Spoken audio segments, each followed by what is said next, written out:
Hello বন্ধুরা, আমি তানজিব আকাশ। Welcome to বিদ্যা যোগালয়। আজকে আমরা যে টপিকটি নিয়ে কথা বলবো সেটি হচ্ছে আইসিটি চ্যাপ্টার 3 সংখ্যা পদ্ধতি।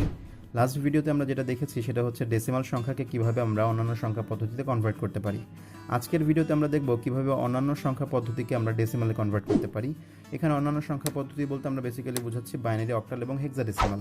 অর্থাৎ আজকের ভিডিওতে আমরা দেখব কিভাবে আমরা একটা বাইনারি, অক্টাল কিংবা হেক্সাডেসিমাল সংখ্যাকে ডেসিমাল সংখ্যায় কনভার্ট করতে পারি। তো চলো আমরা শুরু করি।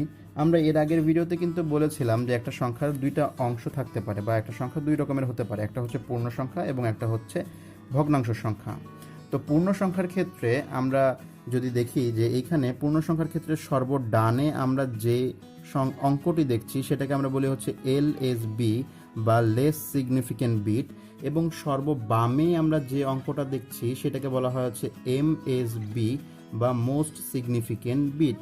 এবং ভগ্নাংশ সংখ্যার ক্ষেত্রে আমরা সর্ববামে অর্থাৎ এই অঙ্কটা যেটা এই অঙ্ককে বলা হয় হচ্ছে মোস্ট সিগনিফিক্যান্ট বিট বা MSB, এবং এই যে শূন্য যে সংখ্যাটা দেখছো এই অঙ্কটাকে বলা হয় হচ্ছে LSB বা লেস সিগনিফিক্যান্ট বিট।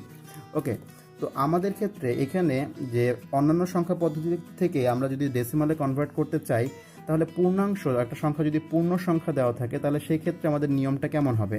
নিয়মটা হবে, আমরা যে LSB পাচ্ছি অর্থাৎ সবার ডানের যে অঙ্কটা পাচ্ছি সেই অঙ্কের সাথে আমরা যেই সংখ্যা পদ্ধতি থেকে ডেসিমাল সংখ্যা পদ্ধতিতে যাচ্ছি তার বেস টু দি পাওয়ার 0 গুণ করব। আমি আবার বলছি, আমরা LSBর সাথে যেই সংখ্যা পদ্ধতি থেকে ডেসিমালে কনভার্ট হচ্ছি তার বেস টু দি পাওয়ার 0 গুণ করব। 10 টু দি পাওয়ার 0 কিন্তু গুণ করব না, আমরা ডেসিমালের বেসকে ব্যবহার করব না, আমরা হচ্ছে অন্য যে সংখ্যা পদ্ধতি থেকে ডেসিমালে যাচ্ছি তার বেসকে ব্যবহার করব। আমরা লাস্ট ভিডিওতে কিন্তু বলেছিলাম যে আমরা এই ধরনের অপারেশনের যে গুণ ভাগ যাই করি না কেন আমরা কখনোই হচ্ছে ডেসিমালের বেসকে ব্যবহার করব না, আমরা অন্য সংখ্যা পদ্ধতির বেসকে ব্যবহার করব। ওকে, আমরা LSBর সাথে অন্য সংখ্যা পদ্ধতির বেস টু দি পাওয়ার 0 গুণ করে ফেললাম। এরপর LSBর বামের যে অঙ্কটা থাকবে তার সাথে আমরা বেস টু দি পাওয়ার 1 গুণ করব। এরপর বামে যেভাবে যাব আমরা সেটা base to the power 2, base to the power 3 এভাবে আমরা গুণ করে যাব। এরপর আমরা যে গুণফলগুলো পাবো সেই গুণফলগুলোকে আমরা সবার শেষে যোগ করে দেব, এবং আমরা যোগফল হিসেবে যে সংখ্যাটা পাবো সেই সংখ্যাটাই হবে হচ্ছে আমাদের কাঙ্ক্ষিত ডেসিমাল সংখ্যা। আশা করছি তোমরা নিয়মটা বুঝতে পেরেছো। আমরা এখন সরাসরি হচ্ছে প্র্যাকটিক্যালি যে জিনিসটা দেখবো যে আমরা কিভাবে এই কনভার্সনটা করতে পারি। তো আমরা স্ক্রিনে তোমরা দেখতেই পাচ্ছ যে আমরা একটা বাইনারি সংখ্যা নিয়েছি এবং এই বাইনারি সংখ্যাকে আমরা ডেসিমালে কনভার্ট করলে সেটা কত হবে আমরা সেটা বের করতে যাচ্ছি। আচ্ছা, তো আমরা দেখছি হচ্ছে সংখ্যাটা হচ্ছে 110101। এটা হচ্ছে একটা বাইনারি সংখ্যা এবং এটার LSB হচ্ছে 1 এবং MSB হচ্ছে 1। তো এইটার কনভার্সন করার নিয়মটা কি? আমরা বলেছি হচ্ছে আমরা সবার প্রথমে কি করব, আমরা LSBর সাথে বেস টু দি পাওয়ার 0 গুণ করব। আচ্ছা, এখানে LSBটা কত? LSBটা হচ্ছে 1। ধরো আমি LSBর সাথে হচ্ছে LSB 1 লিখলাম, 1 এর সাথে আমরা বেস টু দি পাওয়ার 0 গুণ করব। বেসটা কত? এখানে বেসটা হচ্ছে 2, যেহেতু বাইনারি সংখ্যা, বাইনারি পদ্ধতিতে সংখ্যা, তাহলে এটার বেস হচ্ছে 2।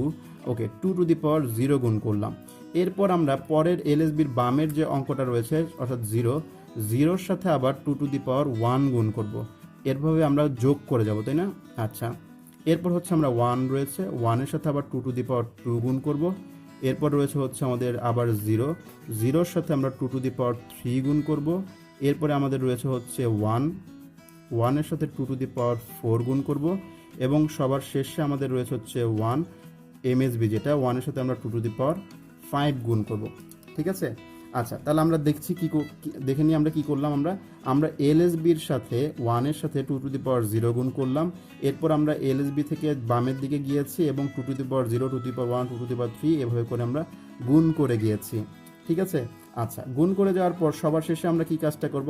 সবার শেষে আমাদের কাজটা হবে হচ্ছে এই যে গুণফলগুলোকে সবার শেষে আমরা যোগ করব, এবং এই ক্যালকুলেশনটা তোমরা করে দেখবে, করলে আমরা পাচ্ছি হচ্ছে সেটা হচ্ছে 53।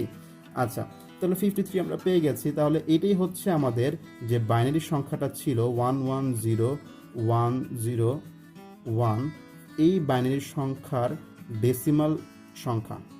ওকে, অর্থাৎ ডেসিমাল সমতুল্য যে সংখ্যাটা সেটা হচ্ছে 53। আশা করছি তোমরা বুঝতে পেরেছ। এরপর আমরা হচ্ছে পরের পার্টটা চলে যাচ্ছি, সেটা হচ্ছে ভগ্নাংশের ক্ষেত্রে আমাদের কি কাজটা হবে। আমরা বলেছি ভগ্নাংশের ক্ষেত্রে হচ্ছে এই যে দশমিকের সাথে যে বা রেডিক্স পয়েন্টের সাথে যেটা আমরা পাচ্ছি সেটাকে আমরা বলছি MSB, এবং সবার শেষে যেটা পাচ্ছি সেটাকে আমরা বলছি LSB। তো ভগ্নাংশের ক্ষেত্রে অন্যান্য সংখ্যা পদ্ধতিকে আমরা যদি ডেসিমালে কনভার্ট করতে চাই তাহলে আমাদের কাজটা হবে হচ্ছে আমরা MSBর সাথে ওই যে বেসটা সেই বেস টু দি পাওয়ার -1 গুণ করব। আমি আবারও বলছি, MSBর সাথে আমরা যে সংখ্যা পদ্ধতি থেকে ডেসিমালে কনভার্ট হব তার বেস টু দি পাওয়ার -1 গুণ করব। এর পরের যে অঙ্কগুলো রয়েছে সেগুলোর সাথে ক্রমান্বয়ে আমরা base to the power -2, base to the power -3 এভাবে গুণ করে যাব। এবং সবার শেষে আমরা যে গুণফলগুলো পাবো সেই গুণফলগুলোকে হচ্ছে আমরা যোগ করে দেব এবং আমরা যোগফল হিসেবে যে সংখ্যাটা পাবো সেই সংখ্যাটাই হবে হচ্ছে আমাদের কাঙ্ক্ষিত ডেসিমাল সংখ্যা। আশা করছি তোমরা নিয়মটা বুঝতে পেরেছো। তো আমরা প্র্যাকটিক্যালি হচ্ছে দেখব। তো এখানে তোমরা একটা হচ্ছে বাইনারি সংখ্যা দেখতে পাচ্ছ, সেটা হচ্ছে 0.1010। তো এইটাকে যদি আমরা ডেসিমালে কনভার্ট করি তাহলে সেটা কত হবে? তো আমাদের নিয়মটা কি, আমরা বলেছি হচ্ছে আমরা হচ্ছে যে 1টা পেলাম সেই 1-এর সাথে আমরা হচ্ছে বেস টু দি পাওয়ার -1 গুণ করব। এখানে বেসটা কত? এখানে বেসটা হচ্ছে 2, আমরা ডেসিমালের বেসকে ব্যবহার করব না। তাহলে হচ্ছে আমরা MSBর সাথে 2 টু দি পাওয়ার -1 গুণ করে দিলাম, তারপর আমরা প্লাস দিব। এরপর হচ্ছে আমরা 0-এর সাথে 2 টু দি পাওয়ার -2 গুণ করলাম, এরপর আমরা আবার প্লাস দিব। এরপর আমরা 1-এর সাথে 2 টু দি পাওয়ার -3 এবং 0-এর সাথে 2 টু দি পাওয়ার -4। ঠিক আছে? আচ্ছা, -4 আমরা গুণ করে দিলাম। এরপর আমরা যে কাজটা করব সেগুলো হচ্ছে এই যে গুণফলগুলোকে আমরা যোগ করে দেব এবং এই গুণফলগুলোকে আমরা যদি যোগ করি তাহলে আমরা পাচ্ছি হচ্ছে 0.625। ওকে, আশা করছি তোমরা হচ্ছে বুঝতে পেরেছো। তো এইটাই হচ্ছে আমাদের যে বাইনারি সংখ্যাটা ছিল 1010, এইটাকে আমরা যদি 10 বেস সংখ্যায় কনভার্ট করি অর্থাৎ ডেসিমালে কনভার্ট করি তাহলে আমরা পাবো হচ্ছে 6.625। আশা করছি ভগ্নাংশের ক্ষেত্রে আমরা কিভাবে কনভার্সনটা করতে পারি সেটা তোমরা বুঝতে পেরেছো। তো এখন তোমাদের কাছে যদি প্রশ্নটা এভাবে চলে আসে পরীক্ষায় যে ধরো হচ্ছে আমরা পূর্ণাংশের ক্ষেত্রে কিভাবে করলাম সেটা পেরেছি এবং ভগ্নাংশের ক্ষেত্রে কিভাবে করলাম সেটাও পেরেছি, কিন্তু সংখ্যাটা যদি এমন দিয়ে দেয় যে ধরো 110101.1010, এইটা একটা বাইনারি সংখ্যা, এই সংখ্যাটাকে আমাদেরকে ডেসিমালে কনভার্ট করতে হবে। একদমই সোজা। তোমরা যেটা করতে পারো সেটা হচ্ছে আলাদা আলাদাভাবে পূর্ণাংশের ক্ষেত্রে আলাদাভাবে বের করে নিতে পারো, ভগ্নাংশের ক্ষেত্রে আলাদাভাবে বের করে নিতে পারো এবং তোমরা সবার শেষে যে যোগফলটা পেয়েছো এই দুইটা যোগফলকে আবার যদি যোগ করে দাও তাহলে তোমাদের আলটিমেট যে যোগফলটা হবে সেই যোগফলটাই হবে হচ্ছে কাঙ্ক্ষিত ডেসিমাল সংখ্যা। অথবা তুমি চাইলে হচ্ছে সরাসরি একবারই করে ফেলতে পারো, সেটা হচ্ছে এইখানে যে অংশটুকু তোমরা দেখতে পাচ্ছ এই অংশের সাথে যোগ দিয়ে তোমরা যদি এই অংশটুকু লিখে দাও অর্থাৎ এই অংশ যোগ এই অংশ, তাহলে যোগফলটা শেষে যা হবে সেটাই হবে কাঙ্ক্ষিত ডেসিমাল সংখ্যা। একই কাজ কিন্তু আমরা পরে সবার শেষে যোগ করছি আনসার দুটোকে, অথবা আমরা চাইলে প্রথমেই হচ্ছে এই অংশ দুটোকে যোগ করে ডিরেক্টলি যোগফলটা বের করে ফেলতে পারি। আশা করছি তোমরা হচ্ছে কিভাবে বাইনারি সংখ্যাকে আমরা ডেসিমালে কনভার্ট করতে পারবো সেই নিয়মটা বুঝতে পেরেছো এবং সে একইভাবে আমরা হচ্ছে অক্টাল বা হেক্সাডেসিমালকেও ডেসিমাল কনভার্ট করতে পারি একই নিয়মের সাহায্যে। ওকে, তাহলে আমরা হচ্ছে এখানে একটু যদি লিখে দেই সেটা হচ্ছে 110101.1010, এইটা যদি 2 বেজ নাম্বার হয় তাহলে এইটার ডেসিমাল নাম্বারটা কত হবে? 53.625। দুটোকে জাস্ট আমরা যোগ করে দিলাম। ওকে, আচ্ছা, তো এরপর তোমরা হচ্ছে একটা অফলাইন প্র্যাকটিস নিয়ে নিতে পারো। তোমাদের অফলাইন প্র্যাকটিসটা হচ্ছে দেখতে পাচ্ছ সেটা হচ্ছে 1101.110, এটা হচ্ছে একটা 2 বেজ নাম্বার। এটাকে হচ্ছে আমরা 10 বেজ নাম্বারে যদি কনভার্ট করতে চাই তাহলে সেটা কেমন হবে? অবশ্যই তোমরা হচ্ছে বাসায় প্র্যাকটিস করে আমাদেরকে আনসারটা কমেন্ট সেকশনে জানাবে। তো এরপর আমরা একটা অক্টাল এবং হেক্সাডেসিমাল নাম্বারকে কিভাবে হচ্ছে আমরা ডেসিমাল নাম্বারে কনভার্ট করতে পারি সেটার একটা একটা করে এক্সাম্পল দেখব। তো আমরা যদি একটু দেখি, আচ্ছা তোমরা এখানে দেখতেই পাচ্ছ যে আমরা হচ্ছে প্রথম এক্সাম্পলটা জাস্ট খেয়াল করো, লাস্টের যে এক্সাম্পলটা সেই এক্সাম্পলের দিকে হচ্ছে আপাতত নজর না দিলেও চলবে। তো আমরা এখানে হচ্ছে একটা 375.125 একটা 8 বেজ নাম্বার নিয়েছি এবং এইটাকে হচ্ছে আমরা 10 বেজ নাম্বার যদি কনভার্ট করতে চাই তাহলে সেটা কেমন হবে? আমরা নিয়মটা কি বলেছিলাম? আমরা নিয়মটা বলেছিলাম হচ্ছে আমরা পূর্ণাংশের ক্ষেত্রে যে LSB রয়েছে তার সাথে হচ্ছে বেস টু দি পাওয়ার 0 গুণ করব, তাই না? এবং হচ্ছে আমার ভগ্নাংশের ক্ষেত্রে আমার যে MSB পাবো সেটার সাথে হচ্ছে আমার বেস টু দি পাওয়ার -1 গুণ করবো এবং এভাবে বেস টু দি পাওয়ার -1 -2 -3 এভাবে গুণ করে যাব। আচ্ছা, তো আমরা এখানে পূর্ণাংশটা হচ্ছে 375, তো এখানে LSBটা হচ্ছে 5, তাহলে আমরা 5 এর সাথে অক্টাল যেহেতু তাহলে তার বেস হবে 8, তাহলে আমরা 8⁻0 গুণ করবো, আমরা কিন্তু 10কে ব্যবহার করব না, অর্থাৎ ডেসিমালের বেসকে আমরা ব্যবহার করব না, আমরা অক্টালের বেসকে ব্যবহার করব। আচ্ছা, তাহলে 5-এর সাথে হচ্ছে আমরা 8⁻0 গুণ করব, বেস টু দি পাওয়ার 0 গুণ করব। এরপর এলএসবি থেকে আমরা হচ্ছে বামের দিকে যাব, তাহলে হচ্ছে 7-এর সাথে 5-এর পরে রয়েছে হচ্ছে 7-এর সাথে হচ্ছে আমরা 8⁻1 গুণ করব। এরপর হচ্ছে 3-এর সাথে আমরা 8⁻2 গুণ করব। এটা হচ্ছে পূর্ণাংশের ক্ষেত্রে, এতটুকু অংশ কিন্তু পূর্ণাংশের ক্ষেত্রে হচ্ছে আমরা এই কাজটা করলাম। এরপর আমরা হচ্ছে ভগ্নাংশের ক্ষেত্রে কি কাজটা করব, ভগ্নাংশের ক্ষেত্রে হচ্ছে এমএসবি হচ্ছে 1, এই 1টা হচ্ছে আমাদের এমএসবি। তাহলে এমএসবির সাথে হচ্ছে আমরা বেস টু দি পাওয়ার -1 গুণ করবো, তাহলে আমরা 8⁻1 অর্থাৎ অক্টালের বেস 8, 8⁻1। এরপর হচ্ছে আমাদের 2 এর সাথে আমরা 8⁻2 এবং 5-এর সাথে আমরা 8⁻3 গুণ করলাম। এরপর হচ্ছে আমরা এর আগে যেটা করেছিলাম সেটা হচ্ছে আমরা আলাদা আলাদাভাবে করে সবার শেষে দুইটা যোগ করে দিব, এটা এমনটা বলেছিলাম, তাই না? তাহলে আমরা হচ্ছে এখানে হচ্ছে একবারই যোগটা করে দিচ্ছি।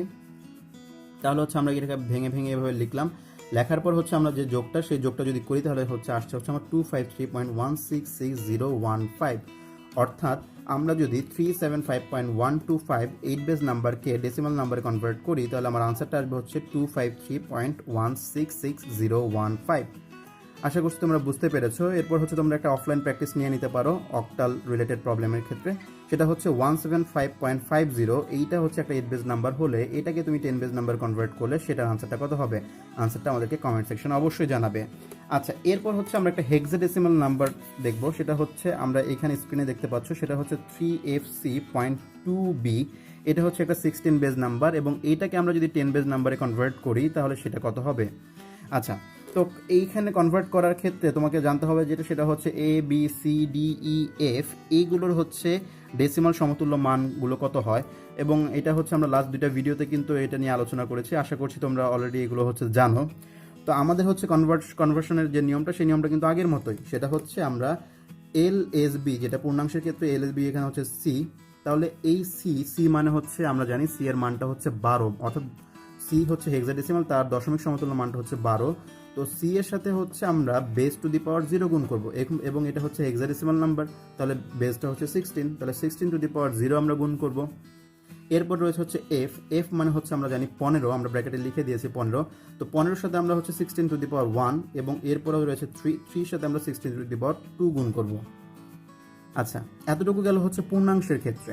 এরপর হচ্ছে আমরা যদি ভগ্নাংশের ক্ষেত্রে দেখি, ভগ্নাংশের ক্ষেত্রে আমার হচ্ছে এমএসবিটা হচ্ছে 2, তাহলে আমরা 2 এর সাথে হচ্ছে বেস টু দি পাওয়ার -1 অর্থাৎ 16 টু দি পাওয়ার -1 গুণ করব, এবং এরপর রয়েছে বি মানে হচ্ছে 11, তাহলে 11-এর সাথে হচ্ছে আমরা 16 টু দি পাওয়ার -2 গুণ করব। এবং এটা যদি আমরা ক্যালকুলেটরের সাথে হিসাবটা করে নিই, সেটা হচ্ছে 3 × 6 টু দি পাওয়ার 2 এবং 15 × 16 টু দি পাওয়ার 1। এই হচ্ছে ক্যালকুলেশনগুলো যদি আমরা করি তাহলে হচ্ছে আমরা আনসারটা পাবো হচ্ছে 1020.1679668। তো আমরা হচ্ছে 3FC.2B, এটা যদি একটা 16 বেস নাম্বার হয় তাহলে এইটার হচ্ছে ডেসিমাল সমতুল্য মানটা হবে হচ্ছে 1020.1679668। আশা করছি তোমরা বুঝতে পেরেছো। তো তোমরা হচ্ছে হেক্সাডেসিমাল রিলেটেড একটা হচ্ছে অফলাইন প্র্যাকটিস নিতে পারো, সেটা হচ্ছে ABCD.EF, এটা যদি একটা 16 বেস নাম্বার হয় তাহলে এটাকে তোমরা ডেসিমালে যদি কনভার্ট করো তাহলে সেই আনসারটা কত হবে অবশ্যই আমাদেরকে কমেন্ট করে জানাবে। আজকে এই পর্যন্তই, আশা করছি তোমরা বুঝতে পেরেছো। এরপর যদি কোনো ধরনের কনফিউশন থেকে থাকে তাহলে অবশ্যই আমাদেরকে কমেন্ট করে জানাবে। আর আমাদের ফেসবুক পেজ রয়েছে বিদ্যা যোগালয়, অবশ্যই তোমরা লাইক করবে, আর আমাদের ইউটিউব চ্যানেলকে সাবস্ক্রাইব করবে। সাবস্ক্রাইব করার পর বেল আইকনটিতে অবশ্যই ক্লিক করবে যেন চ্যানেলের ফার্দার আপডেট তোমরা পেতে পারো। ভালো থাকবে, ভালো রাখবে। আল্লাহ হাফেজ।